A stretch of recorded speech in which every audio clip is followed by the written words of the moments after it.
What's going on, guys? Dan here with the Regular Guy Garage. This video is going to start off a little bit different because we had a pretty significant event happen here the other day. It's probably going to put the project car on hold, at least for a little bit. I'm still going to be doing what, once I get the engine in and stuff like that, I'll still be, pushing, plugging away, doing videos and stuff on building the engine. But as far as completion of the project, we're going to have to wait. So we had a what I'm calling a tornado. I'm assuming it was a tornado come through the other day. They said there was a tornado watch or warning or whatever for our area, and of course you always think like, whatever, it's not going to come towards my area. But anyway, so I mean, small things like our trampoline blew away, even though we kind of put it back together. That was our kit's play set. But as you can see, that is our camper, which is 33 feet long and weighs about 8,000 pounds.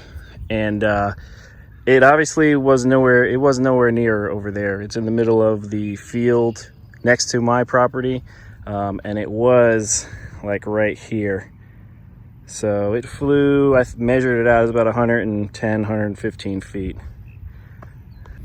So I mean, until we get this stuff straightened out, I mean, hoping that all this stuff kind of just it should all, straighten out pretty easily and stuff. But it could delay the race car stuff, for now, or it could delay the project car stuff for now. We'll still see. Important thing is nobody got hurt, and the house made it out okay. All of our animals and stuff, we got like chickens and rabbits and dogs and all that good stuff. All that stuff made it out, but it is what it is.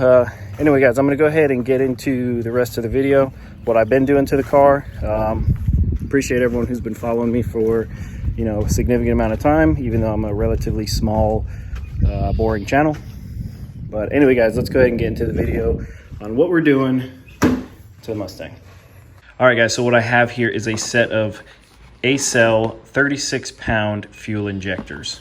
Now, these fuel injectors, they rate them up to 36 pounds, 500 horsepower for 9.7 compression. I think we're going to be hovering around 9. So, and we're definitely going to be below this 450 range. But these will just be some injectors that we're going to use on naturally aspirated. Obviously, if we go with like a supercharger or a turbo, I'll probably bump up to like 60 pounds or something like that. But anyway, I got these from Summit Racing. These were $350. So kind of budget, but not super cheap. I was looking at used injectors, but ended up just coming across these and deciding to get these instead. I almost break them. So pretty much a, stock style replacement. If I can get this thing out with one hand, there we go. So there's the injector. Pretty much very similar to the stock fuel injector that came in it. Actually, let me go get a stock injector and we can compare them real quick. All right, guys, so the differences in the fuel injectors, this is the stock one that came out, and then that's the 36-pound injector that I just got. Really just a little bit longer because of this fuel cup down here at the bottom. But aside from that, I mean, they're pretty much the same. Obviously, these are going to flow better and go great with that 255 liter per hour fuel pump that we got. And these stock ones, they won't hold what we're looking for, and they are just beat up. I mean, yeah, even though those cups don't really do anything, but still. Anyway, guys, I'm going to put these in the lower intake manifold now. All right, on second thought, I'm not going to put them in right now. I was getting a little bit ahead of myself, but I do have a fuel pressure regulator to change. I'm going to have to take the fuel rail off for that. Actually, maybe not, because I can just move these out of the way. All right, guys, so I got a little bit ahead of myself on at the beginning of the video. I'm not going to be putting the injectors or anything into the intake manifold because it's going to get in the way for when I actually go to put it on the car or the engine. But anyway, I got a few more parts in. Got these BBK 75 millimeter throttle body put on the upper intake manifold, and I got everything else switched over. It actually came with the TPS on it. Got the idle air control swapped on, so the upper intake is pretty much complete. Like I said, I went with a 75 millimeter throttle body for now.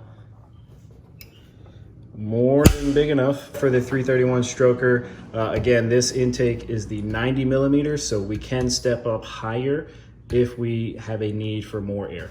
But for now, this is going to be perfect. Deleted the EGR setup, so this is just the EGR delete plate from TrickFlow. And then what I also went and did is there's a bunch of sensors that are right here, which is all the vacuum system for the EGR setup. It's got some like vacuum lines that run over to the catalytic converters and stuff, which are obviously all gone. So I took all of those out, freed up some space here, capped off the vacuum line that goes to the vacuum reservoir. A couple other things we got in is a set of Compcam's roller rockers 1.6 for the valve train. These are stud mounted because that's what our heads call for. And then also we have the BBK fuel pressure regulator, adjustable fuel pressure regulator that I put on the fuel rails already. It's kind of just sitting here with the junk parts that I'm cleaning and getting ready to either sell or put back on the car. So one of the things that I actually ordered for this car was the lenses that go over here for the license plate lights. And then I got to thinking, there is no wiring, like no sockets for the light bulbs or nothing in here.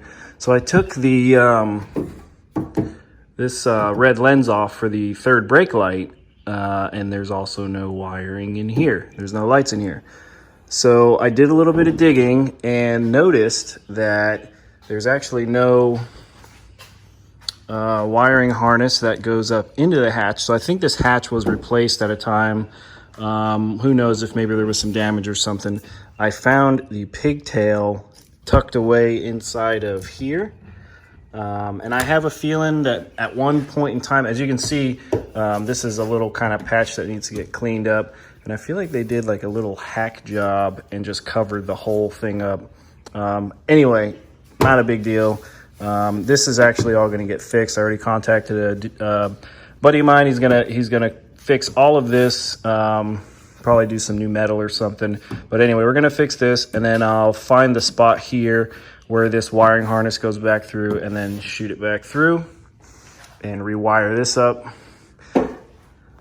It's kind of just an example of like one of those things when you buy these Foxbody cars, man. I mean, this car is, it's an 88, so it's what, 32 years old now. Who knows how many, I didn't look at the title, or I don't remember, who knows how many owners the thing's had, what they've done to it. I mean, it's just one of those things that kind of happens when you buy a project and dive into it, especially when it used to be somebody else's project. Not a huge deal, a little bit of body work, we'll get that fixed. I've already found the harness on eBay for $15. I found like 4 of them. The most was $30. So we'll get that all wired in. So this way we have some license plate lights and a third brake light, because I mean, it's there, it's supposed to have it. So anyway, guys, that's going to be it for this video. A little bit of a setback with the whole thing going on, but hopefully this incident doesn't really last that long. Hopefully insurance, which they should, take care of everything, and we can roll on with this car. Like I said, I still have the engine shop the machine shop should be just about done with the engine, so I'm still going to be plugging away at stuff. It's just that the actual completion of the car, it could be prolonged because of this. But anyway, guys, as always, thanks for watching. If you're new to the channel, be sure to subscribe. If you want to see more, go back to the playlist for this car, and you can see basically where we started and where we're at now. If you like the video, give it a like. If you don't follow me on Instagram, @RegularGuyGarage, take care, and we'll see you on the next one.